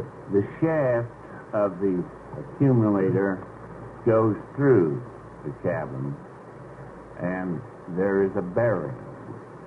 Now, just as this stays stationary when this is rotated, so will the cabin, because there are two rotating forces. You have the clockwise rotation of the accumulator, the capacitor plates, and the generating coils. You have a counterclockwise rotation of the entire circular area of the craft, which is the largest diameter parts, which house the electromagnet. Therefore, when you have rotation in one direction and counter-rotation in the other, the cabin itself is like a bearing, like the center part. It's you might say, an accentuation of a shaft. I guess so. We've built the models, sir, and proved them. This is correct. You built what models, sir? We have built actual models, and in fact... Of the spacecraft? Oh, yes. Yes, we have. Of the OTCX-1? Yes, we have built models of it. And what could you accomplish with the models? We have had 6 successful airborne flights, electromagnetically, and 1 escape flight. We used circuit breakers of various types, cut off power, and even simple fuses that burned and through a switch. We lost 1 craft. What was the size of them, sir? The largest model we built and the one we lost was 6 feet in diameter. When was this, sir? The date is... we prefer not to mention it due to our patent procedure. It was in the past, but we have patent procedure going on now, and there are certain things involved relating dates.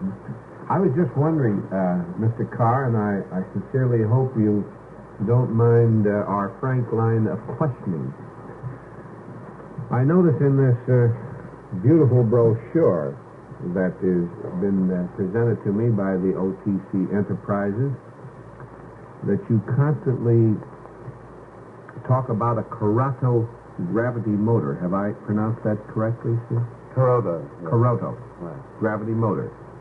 You mentioned that it's portable. It requires no fixed location or large building in which to function, and you also say a lot of other wonderful things about the possibility of this motor. Is it possible, Mr. Carr, that you are trying to sell people the idea of the value of this gravity motor, and you're sort of using the spacecraft idea as a bit of showmanship to merchandise something else? They are 2 separate power packages. The spacecraft utilizes the electrical accumulator. The gravity motor uses the pressure energy of the inertial attractive forces. We have learned how to take this energy and key it to a work shaft and get work power, which we truly call free energy, because it is. We do not make any part of it. Now, in the rather vulgar vernacular sense, a few years ago, this would have been classified as perpetual motion. It is nothing of the sort. We get free energy in the same manner that stored up power in a hydroelectric dam will continue to furnish energy for this dam to this hydroelectric system, so long as there's a flow of pressure of water into the dam to maintain it. Now, we have learned that all masses that are smaller than the mass to which they're attracted exert energy. Even this ashtray here, if it weighs a pound, if it takes a pound of energy to lift it, then it is exerting a pound of energy. So we have been able to put this to work. We have a true gravity motor, and this is what it is. And its functional operation is to produce work power continuously without any dissipation of the energy that causes it to operate. And we have built models of this, and these models operate and function, and we are in patent procedure on them. Ben Isquith. Well, I was just going to ask, you also have working models of the gravity motor. So since you answered that, Mr. Carr, I wonder, you in the brochure, and in with Mr. Colton has stated tonight, you've authored the spacecraft to the government. Has there been, to various government agencies, have there been any takers? Up to the moment, no, sir. Has anyone been interested? I mean, I imagine that if I was a government official, God forbid, but if I was, and I had seen a demonstration of a working model, or someone said they could show me a working model of a spacecraft, I would be very interested in going down and see it. Has any government official been that interested? We have had the government scientist in our workshop, and this scientist stated that the 5 questions that he asked us were satisfactorily answered, and that he was satisfied that our ship could become electrically airborne. This was the evaluation he gave us. Did you show him a working model? We showed him what you see here. In other words, not a working model. We did not show him an activated prototype, no. Did he want to look at one? I think a lot of people want to look at one, and they will soon get this opportunity. We're in the midst of patent procedure, and until this has been completed, we do not reveal everything. But since that visit by the government scientists, you haven't heard anything? Not a thing. What, are you free to tell us what agency he was from? Mr. Colton, would you care to... Well, I think I can... Go ahead, I have John. That information, don't I? Yes, you do. This is from the Department of Defense. I have a letter that Mr. Colton turned over to me a moment ago. It's, I can't see the rest of it here because it's stapled down. Let me see if I can get this and tell you what's on this letter here. While you're taking that apart, I'll tell you that the 2 items you Well, you can tell me there... if you want. I mean, no, it's Department of the Army, office of the Chief of Research and Development of Washington, D.C. Now, as soon as I put this together again, these are from the files of OTC Enterprises of Baltimore. I'll read this. This letter is addressed to Mr. Otis T. Carr, President of OTC Enterprises Incorporated, Baltimore, Maryland, and it's dated 23rd day of December, 1957. Dear Mr. Carr, in reply to your letter of 16 December 1957, this office has considered the results of the visit on the above date and the discussions with you on 21 November 1957. The results of these conferences do not justify further interest by the Army in your proposal. Your interest in the Army is appreciated.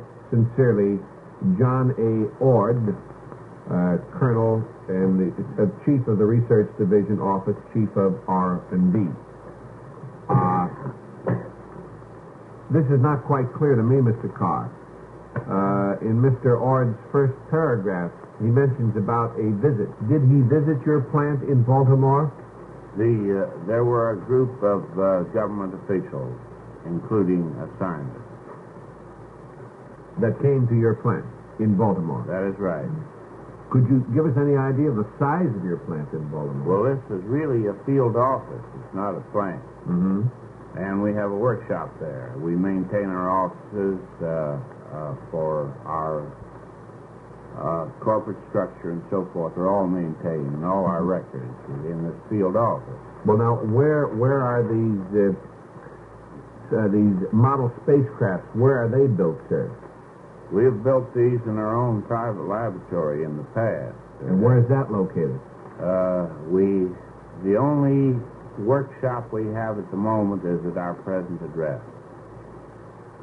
That's 2502 North Calvert Street, Baltimore, which is our field offices. In other words, that is the OTC enterprise as of today. That is right. There's no plant, there's no research work that is going on except on the board.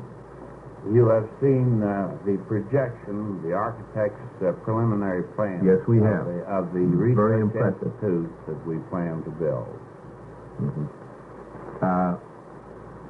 When do you plan to build it? This is a matter of funds. Now, our $20 million offer for the delivery of a 45-foot circular foil spacecraft includes tooling, and tooling includes this total plant, as you saw in the preliminary architectural drawing. WOR Radio, 710 on the dial in New York. Cost will run close with all tooling and all furnishings around $10 million. And the other $10 million would be used in the fabrication and checking out and testing of the circular foil craft. I'm interested in a clipping that I have from the Buffalo, New York Courier Express dated December 21st, 1957. The article is headed, Army Rejects Offer to Build Spacecraft. I'm sorry, it's dated Washington, December 20th. It seems that a spokesman for the Army made this statement. The model shown does not meet present or foreseeable needs of the Army, and the Army has no further interest in the project as presented. Now, if you are correct, sir, in your claim that with this spacecraft, this OTC-X1 spacecraft, that if you had the opportunity to build it, that you can go to the moon in a period of 5 hours, it would seem to me that the Army or any branch of our armed services would certainly be greatly interested in this project. Novel developments that are totally new have often been rejected, which has nothing to do with their value. I think that there isn't any question about the terrifying energy in the release of fissionable atomic power, but we do know that the first boys who knew how to do it properly even had their patent application turned down and had it rejected, and it was only, that is by the United States, and it was only after one of them, Dr. Fermi, was awarded the Nobel Prize, was his patent even reconsidered. So that it is not unusual to find new and novel things which are far superior to what is accepted being rejected on all sides. This does not qualify the item, the actual, we feel, the demonstration of the models, the building of this principle and proving it will speak for itself. And this is not too far off. However, we do have the problem of the amount of funds were mentioned. Mr. Carr, if you say that sometimes they're not interested in new ideas, why have they been so interested in attempting to launch so many unsuccessful satellites? Apparently, the rocket enthusiasts are the ones who have control of this type of thinking of the moment. I don't know. To me, a rocket is a glorified Chinese firecracker. This principle has been known for well over 1,100 years, Newton gave the true evaluation then of how to properly use it, and then all of a sudden some scientists found out that the function of a rocket, the reaction principle, worked as well in a vacuum as it did in air resistance, and this rocket age of today was born. We think that it is as dead as a dodo already. We think when our first craft is built, rockets become museum pieces. When your first craft is built, Right. you don't feel that there'd be any need for a rocket? We see no need whatever. To us, it's antiquated. Do you think that any foreign governments may be familiar with the idea that you have in mind, your plan, sir? We think that thousands of people all over the world understand this plan very well. You think that thousands We do. of people understand the plan? We think so, yes. Ben Isquith? What I was wondering about the fact that the Army and the Navy, if anything, have been pretty lavish with research funds concerning potential spacecraft and rocketry. I even remember reading about some kids in Iowa who were members of a high school rocket society who were shooting off their own rockets, and they got one up 200 feet or something, and they're supposed to have had some new gimmick, and they got a Navy research contract out of it. And if the Navy is willing to give a research contract to a bunch of high school boys and girls who are working in a rocket society, I don't understand why the Department of Defense is so blind to a spacecraft on an entirely new principle. Pardon me. Do you want to comment on that? Well, Go right ahead. we don't understand either. We haven't refused in the office. Mr. Carr, we had a gentleman on this program recently, a man by the name of Reinhold O. Schmidt. Mr. Schmidt lives someplace in California, and he claims that he had a rather unusual experience in Kearney, Nebraska, on the afternoon of November 5th, the year of 1957. He claims he was driving in his 1955 Buick, came to an empty piece of property on the outskirts of Kearney, Nebraska, and a rather strange craft was hovering over this empty piece of property. Eventually it landed. There were 6 occupants in the craft. He was invited in.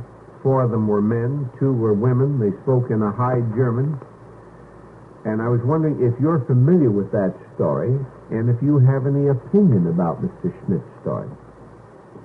We only know what we read in the papers, and it's hard for us to express an opinion. We know that an electrified craft can become airborne. We have done it. We know that ours works. We have never seen one except in the air at high velocity. And possibly the ones that you've seen are from other planets? There is a great possibility, yes. Or is it possible that their origin may be from some foreign country? We question that any country which is still pursuing, and it seems to be that all countries are pursuing the missile program and the so-called intercontinental ballistic missile and so forth, if they had an electrified craft such as we know can be built, why are they proceeding the other way? They are doing now. We don't know this answer, and we therefore can only assume that what has been seen legitimately, and I don't say that any of these stories are not, because I don't know. I have no way of investigating them. But we do know that there are some very excellent observers who are scientists and who have seen electrified objects in the air. We know that the Lübeck lights have never been explained. And they were seen by scientists and they were properly photographed, and they were certainly luminescent. Mr. Carr, prior to the year, well, I think you did mention the first 15 to 20 minutes that we started our discussion this morning, that back in the year of 1937, that you had this idea of developing this unusual type of spacecraft, and that you incorporated, that is, OTC Enterprises was incorporated in the year of 1955. Between the years of 37 and 55, what was your source of livelihood, sir? Your source of income? Primarily the development of this? No, we worked at other tasks in order to maintain ourselves, and spent all the funds that we could get our hands on to continue experiments. We maintained a laboratory in New York City, up around 63rd Street to Amsterdam Avenue, from 1938 to close to 1942, and we moved to Baltimore, and we opened up our small experimental workshop there and maintained it. All our time in Baltimore, we were a desk clerk at the Southern Hotel until we had completed our experiments. You're using the editorial we again. That's right. You're not referring to Mr. Colton? No, sir. No, I'm sorry. It's the editorial we. Myself. And to further answer the question, when we had met with complete success, we organized our corporation and started to lay the groundwork to start to build this first craft.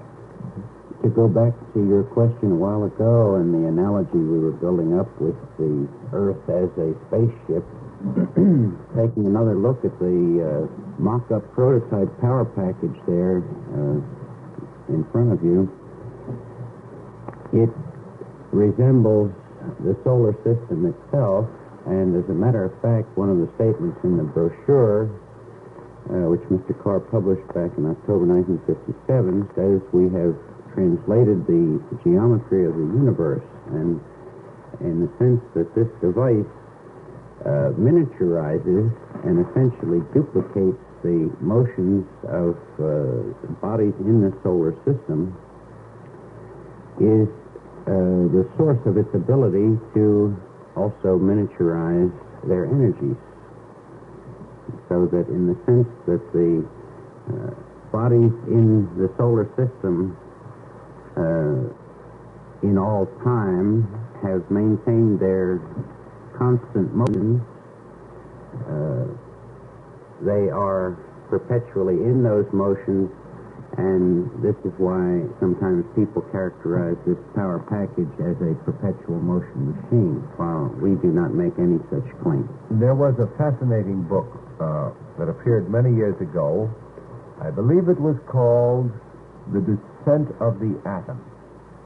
It was an anonymously written book, and at first it appeared to be, I've been looking for this person, it appeared to have been written by a scientist who did not want to give his name, decided to go a little bit offbeat, and from left field published a private theory, which incidentally has been done. So I published it under my pen name of Tex Dumont Jr. I was afraid of that. The point of the whole theory, I wouldn't encourage this boy. Don't encourage him. He's sick. According to this book, he figured it out this way. He figured, well, now look, the solar system is an atom. An atom of what? Looking at the planets, their numbers and so forth, he came to the conclusion that this large atom, solar system as an atom, must have been an atom of fluorine. This is no gag. And he felt that there were magnitudes involved, and he, I believe, stopped at something like the 11th magnitude. However, the book was not very scholarly, and in view of the newfound author, I can see why. It was not too good, actually. In other words, the conclusions the way he arrived at his conclusions indicated that he was not much of a scientist. Since then, a number of scientists have, however, speculated with the concept of the solar system as an atom or other solar systems as atoms, and have been inclined to reject it on somewhat more valid grounds than the original concept was held to be valid. all. Well, I'm sorry to interrupt again, but this has been so interesting to me, and I sincerely hope to our 8 listeners that may I apologize in advance to say that I'm going to take care of a little business, and as they say in this business, I'm going to put them back to back. We are so mixed up here with all the equipment that we have. We have miniature mock flying saucers, and I've got a tremendous cup of cold tea, and we've got all sorts of things around the table. And let me just tell you, maybe you just joined us. You got $20 million? A lot of money? Yes, it is. That's a real classical buck, $20 million. But let me just tell you what you can get for $20 million. Of course, this is the delivered price of the OTC-X1 circular foil spacecraft. And that $20 million, well, that's payable in full on delivery. You know, none of these, type of bits where no down payment, so much a month or anything. You got to have it all at one time. So it's payable in full on delivery with no prior commitment required, and including all tooling and other overhead to you, $20 million. And if you've got a friend or a neighbor next door that would like to get one at the same time, we can make a special deal for you by tossing one extra one in for an extra $4 million. That means $24 million for the two of them. And of course, I'm talking about a spacecraft. I'm talking about a flying saucer. Now, this is not a gag. We're not kidding you this morning. We're really down to earth, and I'm squaring you off. But if you own one, you won't be down to earth very long, because when you get into that OTC-X1 circular foil spacecraft, you can go to the moon in 5 hours. No, I'm giving it to you straight this morning. This is just what we're being told by members of OTC Enterprises Incorporated of Baltimore, Maryland.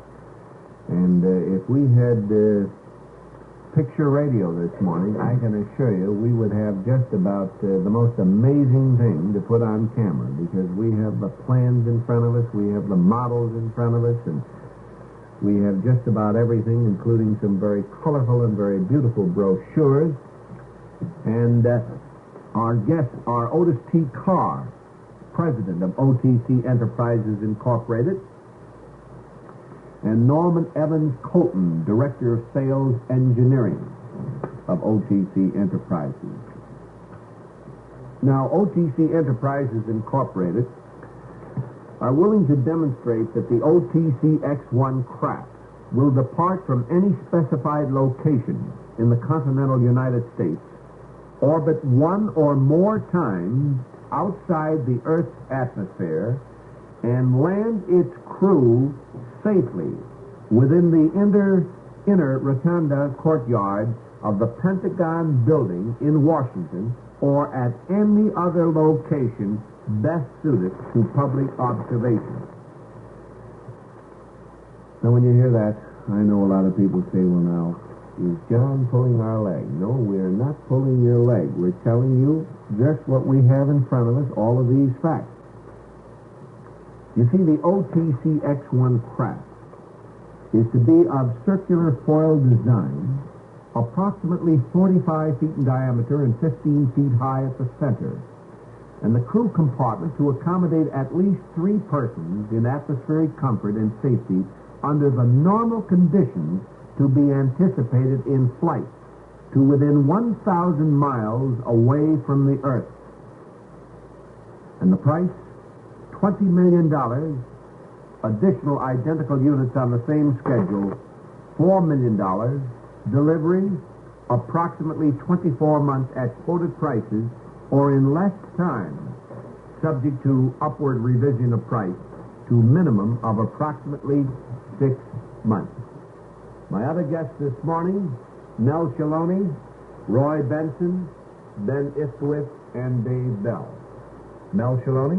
Mr. Carr, LJ has just finished reading a paragraph from one of the bulletins that you put out, quoting the price on the OXC1. I believe that's the correct... OTCX1. OTCX1, excuse me. That's right. He mentioned the price as being $20 million. I have in front of me an information bulletin number 3 dated December the 23rd, 1957, in which you are quoted as having offered, quote, to build and deliver to the government without one penny of risk to the American taxpayer, said vehicle. Now, how do you mean to accomplish this in view of the fact that you're going to charge $20 million? Our plans at this time were that this would be privately financed if we had the order. Could you amplify on that? We had contact with people who had agreed to privately finance us if we had the order. And why hasn't the order been forthcoming? Apparently, those whom we contacted in the Department of Defense were not interested in our proposal. Have you contacted them recently? Not recently, no. Don't you think that it might be a good idea in view of the entire post-Sputnik atmosphere in Washington? We are open for suggestions along this line, but most assuredly all the officials in Washington must know about us and our plans. It occurs to me that if you sent a letter like this to the Russian embassy, you might get a reaction from them that, for some reasons, would not be forthcoming from our own government. Should this come about, the resultant publicity that you would be bound to get would certainly call attention to what you're trying to accomplish. As Director of Public Relations and Sales Engineering for OTC Enterprises, I would like to say emphatically that we would not consider or contemplate any such action. No, I didn't mean it. I understand how you project it, but I don't want it to go out on the air without me making sure it's properly qualified. Well, admittedly, my interest in this entire scheme that you're projecting, I use the word scheme for lack of a better one, without any connotation, is my interest in this is that it would seem to be the golden opportunity for the United States to be able to recapture the center of world attention with regard to scientific advancement. And assuming that the invention will do what the things it'll do the things that are claimed for it. We have great hopes. Excuse me. This would be the paramount issue on getting the government to be interested enough, at least, to take a look at one of the thousands of working models that you've made. We have great hopes that the new approaches to space exploration, such as the proposed space agency and the committee headed by Congressman McCormick, which is now studying all of the aspects of approaches to space exploration and the manufacture of devices to carry man into space, will provide the unity and singularity and impartiality of thought and approach to the whole subject that perhaps has not been practical under the setups of the conventional defense agencies whose interests have been apparently confined to rocketry and missiles and the uses of combustible chemical fuels of various kinds. We hope and we feel sure that Congressman McCormick's committee will explore every possibility relating to space exploration. I have what at first glance might seem to be a very naive question. If thousands of working models have been built as director of promotion, wasn't it at all possible for you to see to it that at least one of these thousands were called to the attention of someone in government? Couldn't you walk into your congressman's office with this working model and say, look what I've got, let's see if you can use it? It has been said by the philosophers that if you understand principle, you understand the machine. These principles, and as a matter of fact, the OTC-X1 spacecraft essentially has only two moving parts rotating on a single central axle or axis.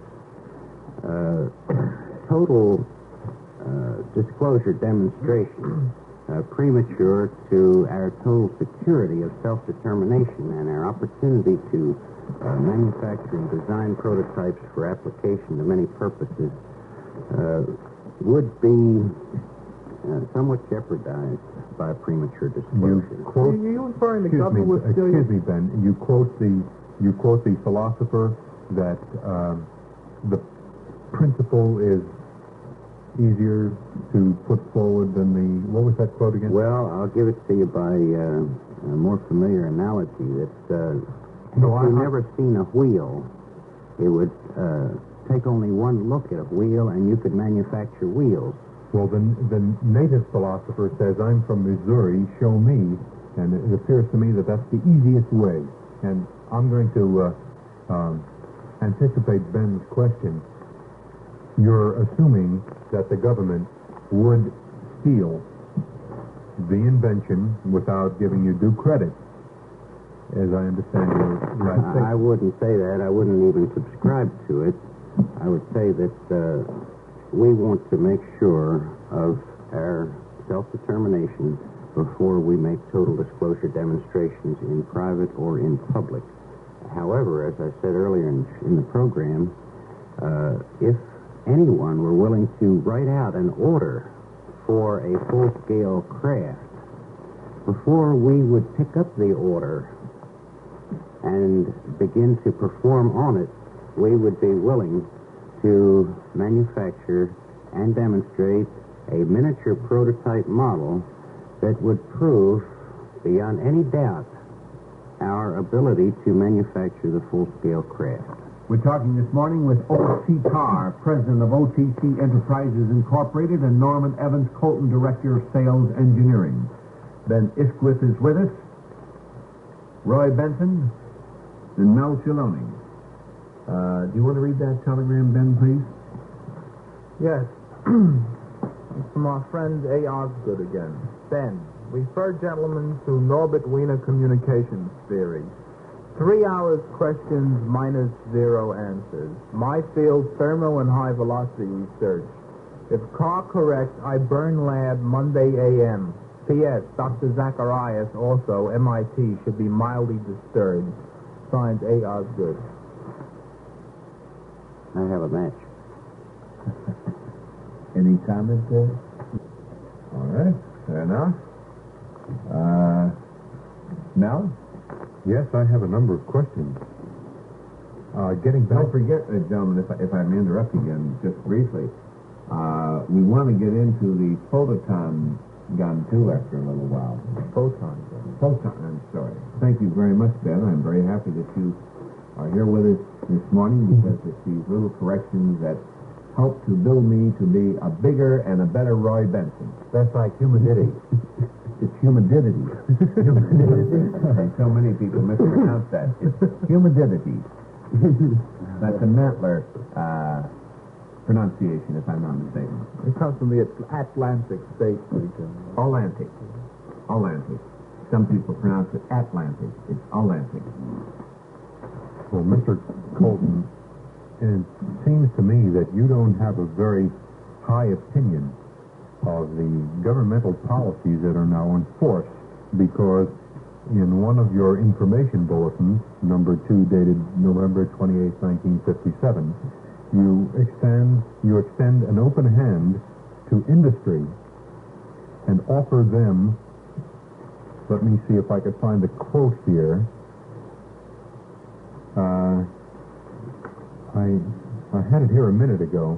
At any rate, you offer them the opportunity to view the devices that you have in your laboratory and for them to mention their requirements in various industries, and yet you deny first-hand witness of what has been accomplished in the laboratory to the United States government.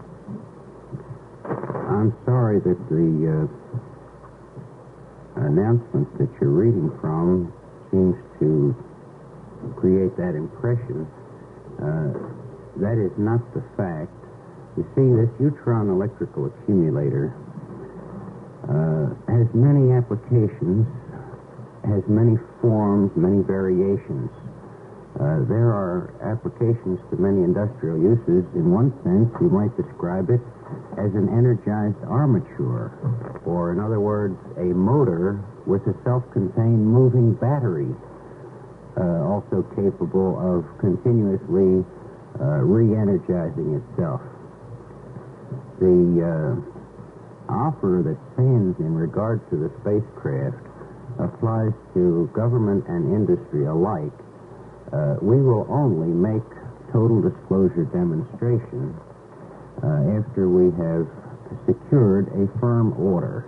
In other words, we're not looking for anyone to evaluate our developments. Mr. Carr spent 20 years in this research. He doesn't need any risk money, either from the taxpayers or from industry, for further exploration and development. He is willing to show to anyone who is a sincere prospective purchaser, but not just to anyone who comes along out of curiosity. Well, Mr. Colton, for the sake of argument, will go along with the premise that government, by its very nature, would be slow-moving and not at all receptive to new devices that would displace a lot of manpower and a lot of budgetary expenditures that have gone on in the past. However, I fail to see where some corporation like General Motors would not come to you and say, gentlemen, I'd like to see what you have. I'd like to see as much as you'll show me. I'm prepared to follow through on this, if only, I interject parenthetically, to buy up certain patents if there are such in existence, or in any way to secure rights and privileges that would prevent a competitor getting their hands on something that is able to furnish power for automobiles. No OTC product or patent will ever be available on any such basis. This is the reason for our concern to have complete self-determination, so that this new energy system can be made available equally to all people everywhere. Let me put it to you this way. Has any representative of any automobile manufacturing corporation in the United States seen fit to communicate with you regarding this series of inventions? We've had a great many communications. We have not yet had any direct, formal, official After 18 negotiation. After 18 years, what do you attribute this flaw to? This is like the when did you stop beating your wife. I have to accept your adjective, sloth. I won't use it myself. I will say that throughout the development of technology in this country and some others, there has been a tendency to maintain the status quo, to carry out existing production by existing means as long as there are willing markets. I noticed the other day in a magazine advertisement by a metals manufacturer an illustration of a gas turbine engine, which is predicted to be the motive power for the automobile of the near future. This gas turbine engine similarly to the principles of electromagnetic propulsion, which Mr. Carr has perfected, have been known in principle, in practice, and in prototype for many years. Your automobile is still powered by an internal combustion engine, and I am not qualified to tell you why. Mr. Colton, what does Utron mean? Utron is a coined word. It's a word Mr. Carr put together from the letter U and Tron. U meaning the direction or shape of motion as applied and used and equated in this accumulator or this battery that we described. U represents the direction? U is the plane geometrical figure that is a portrait of the wave, you might say. How do you square the use of plane geometry with the concept you have involving... with the concept you have involving the fourth dimension? I say that the letter U, as described on paper, is a two-dimensional and therefore plane figure, which is a portrait on paper of the wave, or the wave motion, which is put to use to produce straight-line pressure energies in the neutron accumulator. Now, I don't know what you said. I mean, could you break it down for me? In answering for Mr. Colton, because it is more or less my development, to me, there is no such thing as a completed curve. It only goes halfway. It's like you only go halfway in the woods and then you're coming out. And this is the same. The bisection of any total sphere is its exact center, and one half of it is primarily U-shaped. Because in magnets there are always two poles, and naturally one of the normal ways to show them is in a U-shape. But if it's in a bar magnet, there are still two poles, and the shape is still the same. We can only put a rope halfway around the tree, and it is coming around the other way. And this is true in all wave motion. Now, if you extend this into... excuse me, what is true in all wave motion? If you extend this into velocity, you get the force fifth. And this is a pattern of a sine wave, and definitely the electromagnetic wave. I see what you mean. The apex and the cusp of the wave. This is true. All motion is relative to all other motion, and so it performs this serpentine spiral shape in completing its cycle.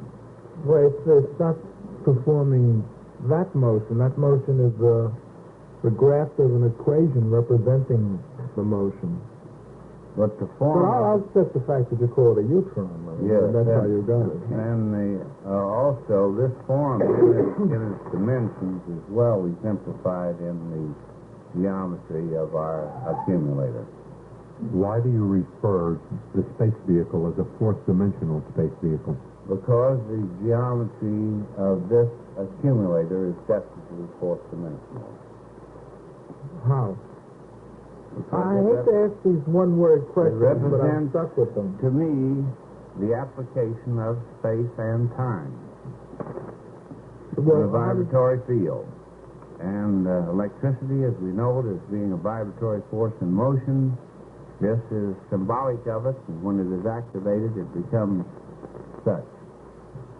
Now, this may be a little bit difficult to understand, but nevertheless, the very smallest electronic particles of matter have been shown under the highest type of electron microscopes to be in one dimension square.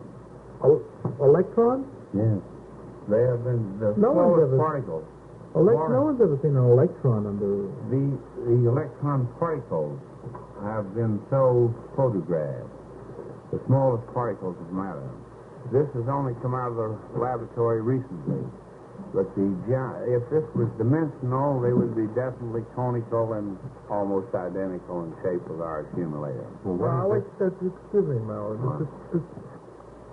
I may have heard wrong, Mr. Carr. You said electrons were photographed by the electron microscope.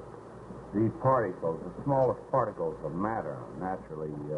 Do you mean electrons? Not necessarily, not exactly electrons, no, but the smallest particles of matter that they've been able to photograph have come up square. How does that relate to the fact that your vehicle is a four-dimensional vehicle? Because this photograph is verification from this atomic laboratory that this is truly a space dimension because it is the shape of matter. So without matter, you couldn't have space. They're synonymous. You got a telegram. May I read it? Well, it's a good one. It's a good question. Translate it for us? Please comment type of sound projected by this craft. William Woodward. There would be very little sound at any distance from it. In the close proximity, it would have the hum of a high-voltage motor. Sort of a whirring sound? This is humming right. sound? That's right. I see. Well, is it that you can't exactly divulge the essential principle of this because of the patent situation? Almost all of the essential principles have been discussed here this evening. Well, it does seem vague to me. Now, I admit stupidity about the thing, actually. But this is the thing, the central unit, the core. I think you should describe it to him. I'm holding a thing that looked like two... the only thing I can think of are two loud